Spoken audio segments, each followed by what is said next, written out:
नमस्कार प्रिय विद्यार्थियों, यह animated video series class 12th biology अर्थात जीव विज्ञान से संबंधित है। इस वीडियो सीरीज की सहायता से आप कक्षा में पढ़ाए गए सभी प्रकरणों को और गहराई से समझ पाएंगे।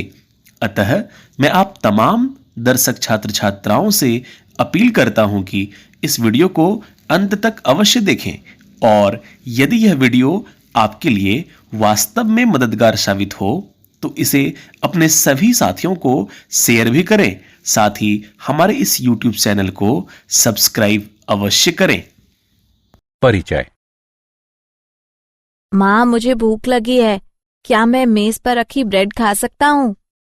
हाँ बेटा, तुम ब्रेड खा सकते हो। माँ, ब्रेड के इन स्लाइसों पर हरे रंग के धब्बे हैं। अरे बेटा, इस ब्रेड को मत खाना, यह अस्वास्थ्यकर है। यह ब्रेड अस्वास्थ्यकर क्यों है और ये हरे रंग के धब्बे क्या हैं माँ? ये हरे रंग के धब्बे ब्रेड मोल्ड कवकों की वृद्धि को दर्शाते हैं। ये कवक कैसे वृद्धि करते हैं? ये कवक जनन की विभिन्न विधियों के माध्यम से ब्रेड पर कॉलोनियां बनाते हैं। माँ, मैं इसके बारे में और अधिक जानना चाहता हूँ। ठीक है, मैं तुम्हें बताती हूँ। उद्देश्य। इस पाठ के अंत में आप निम्न करने में सक्षम हो जाएंगे: जनन को परिभाषित करना, लैंगिक तथा अलैंगिक जनन के बीच अंतर समझना, अलैंगिक जनन के विभिन्न प्रकार की पहचान करना, लैंगिक जनन की विभिन्न घटनाओं की पहचान करना। जनन जैविक प्रक्रिया है जिसके द्वारा नए संतति जीव अपने जनकों से उत्पन्न किए जाते हैं। जनन की दो विधियां हैं: अलैंगिक जनन, लैंगिक जनन। अलैंगिक जनन यह जनन की एक विधि है जिसके द्वारा संतति एकल जनक से उत्पन्न होते हैं और संतति आनुवंशिक रूप से समरूप होते हैं। ऐसा जीव जिसकी आनुवंशिक जानकारी जनक जीव की आनुवंशिक जानकारी के समान होती है क्लोन कहलाता है। लैंगिक जनन यह एक जैविक प्रक्रिया है जिसके द्वारा जीव आनुवंशिक रूप से भिन्न संतति उत्पन्न करते हैं जिनमें जाति के दो प्रायः भिन्न सदस्यों के योगदान से आनुवंशिक पदार्थ का संयोजन होता है। अलैंगिक जनन के प्रकार। क्या आप जानते हैं कि जीव अलैंगिक जनन कैसे करते हैं? एक जीव निम्न प्रकार से अलैंगिक जनन कर सकता है: द्विखंडन, मुकुलन, कायिक प्रवर्धन, बीजाणु निर्माण, विखंडन और अनिषेक जनन। द्विखंडन में एक कोशिका दो भागों में विभाजित होती है और प्रत्येक भाग वयस्क जीव के रूप में तीव्रता से वृद्धि करता है। अनेक एक कोशिकीय जीव द्विखंडन द्वारा अलैंगिक जनन करते हैं। उदाहरण: अमीबा, पैरामीशियम। मुकुलन की प्रक्रिया में जनक कोशिका द्वारा छोटी कलिकाएं उत्पन्न की जाती हैं जो प्रारंभ में जनक कोशिका से जुड़ी रहती हैं और अंततः पृथक होकर नए जीव में परिपक्व होती हैं। जीव जो मुकुलन द्वारा जनन करते हैं उनमें यीस्ट, हाइड्रा शामिल हैं। कायिक प्रवर्धन। कायिक जनन एक प्रकार का अलैंगिक जनन है जो उन पौधों में पाया जाता है जहां नए व्यष्टि विद्यमान पौधे की कायिक प्रवर्ध कहलाने वाली संरचनाओं से बनते हैं।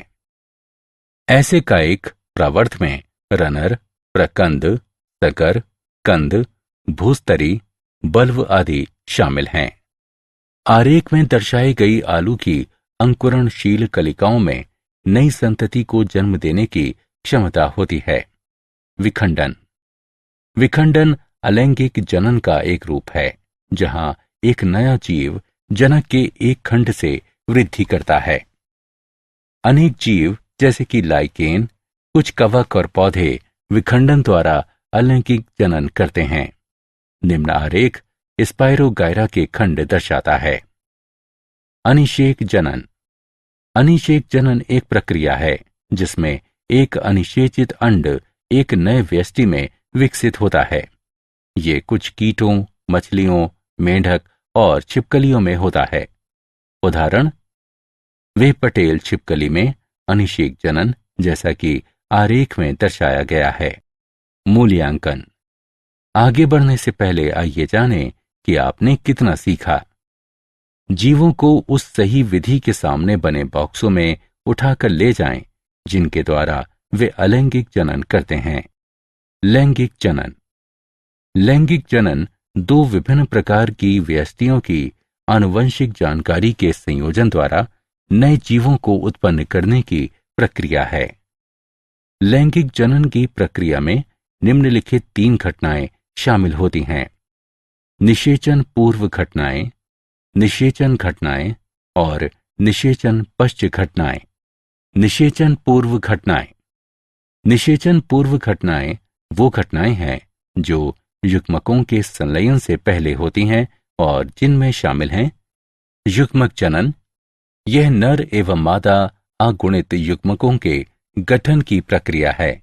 ऐसे युग्मक हो सकते हैं समयुग्मकी और विषम युग्मकी। युग्मक स्थानांतरण। युग्मक गठन के बाद संलयन को सुगम बनाने के लिए नर और मादा युग्मक कायिक रूप से एक दूसरे के निकट आते हैं। अधिकतर जीवों में नर युग्मक चल तथा मादा युग्मक अचल होता है। पौधों में युग्मक स्थानांतरण परागण की प्रक्रिया द्वारा होता है। निषेचन।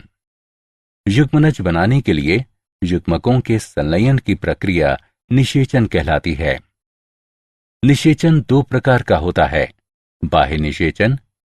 संलयन जीव के शरीर के बाहर एक बाह्य माध्यम में होता है। आंतरिक निषेचन। संलयन जीव के शरीर के भीतर होता है। निषेचन पश्च घटनाएं। लैंगिक जनन की निषेचन पश्च घटनाओं में भ्रूण उद्भव शामिल है।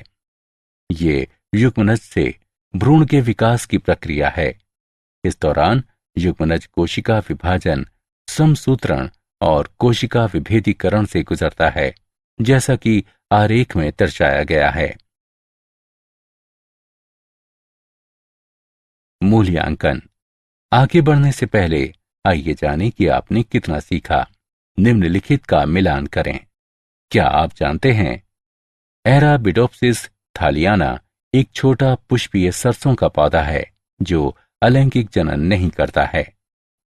हालांकि एराबिडोप्सिस के बीजांड में ऑर्गोनॉट 9 साइलेंसिस ट्रांसपोसोन का उपयोग करके इन लैंगिक पौधों को अलैंगिक बनाया जा सकता है। इस प्रकार इन पौधों के कायिक प्रवर्धन की व्यापक स्तर पर संभावना बढ़ जाती है। सारांश। आइए हमने जो कुछ सीखा है उसे संक्षेप में दोहराएं। जनन जैविक प्रक्रिया है जिसके द्वारा नए संतति जीव अपने जनकों से उत्पन्न किए जाते हैं। जनन 2 प्रकार का होता है, अलैंगिक और लैंगिक। अलैंगिक जनन जनन की एक विधि है जिसके द्वारा संतति एकल जनक से उत्पन्न होते हैं और संतति आनुवंशिक रूप से समरूप होते हैं। एक जीव द्विखंडन, मुकुलन, कायिक प्रवर्धन, बीजाणु निर्माण, विखंडन, अनिषेक जनन द्वारा अलैंगिक रूप से जनन कर सकता है। लैंगिक जनन एक जैविक प्रक्रिया है जिसके द्वारा जीव आनुवंशिक रूप से भिन्न संतति उत्पन्न करते हैं, जिनमें जाति के 2 भिन्न सदस्यों के योगदान से आनुवंशिक पदार्थ का संयोजन होता है।